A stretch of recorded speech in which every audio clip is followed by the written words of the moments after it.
Hi, it's Leslie Seidel here, relationship expert. I help successful single women just like you attract their soulmate and experience lasting, committed, fulfilling life partnership. Today I'm doing a series of talks on breakups, and today we're going to talk about letting go. It's so hard, or it can be so hard, to let go of relationships.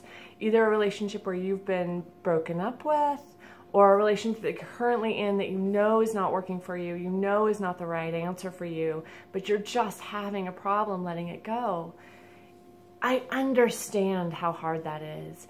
It is so hard sometimes to let go of what you know, right? The devil you know is better than the devil you don't. And it's this idea that what if, right? It's fear. It's only fear. What if I'm never going to find love?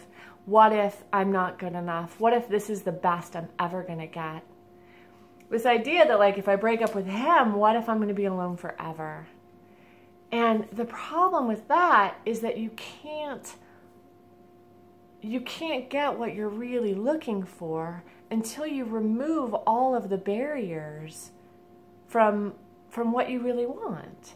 As long as I am busy over here dating the emotionally unavailable man, as long as my mind and my space and my energy is in a place of fear, I'm not available to people, to a different man. You're not available to be present for what you truly deserve.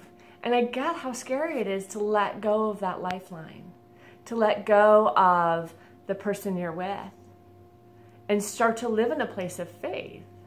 For me and a lot of my clients, it takes this idea that, like, I have to be so done with all of these other things that I'm finally going to open up and be available to something bigger, something greater.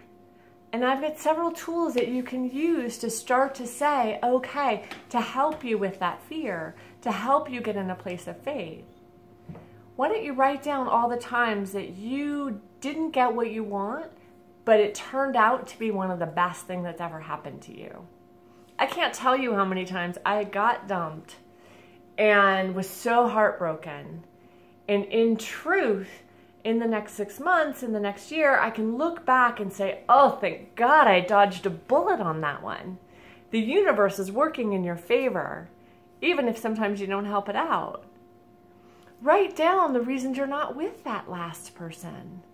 There's a reason you guys aren't together, you know? So write down, like, it's so easy to romanticize a relationship when you're not in it, especially when you're lonely on a Friday night or lonely on a Saturday night, and it's so easy to remember all the good things. What about all the bad things? What about the insecurities? What about how that person made you feel? So being clear on why you're no longer with that person. And then remember and write down what you're grateful for, how you've been taken care of. Gratitude is something that grows on itself. The more grateful I am, the more gratitude I feel, the happier I feel. So write down the ways in which your life is really good. So these are some of the tools that I use to try and let go of these relationships that no longer serve us, so that you could be open and available for something that does. I hope this helps.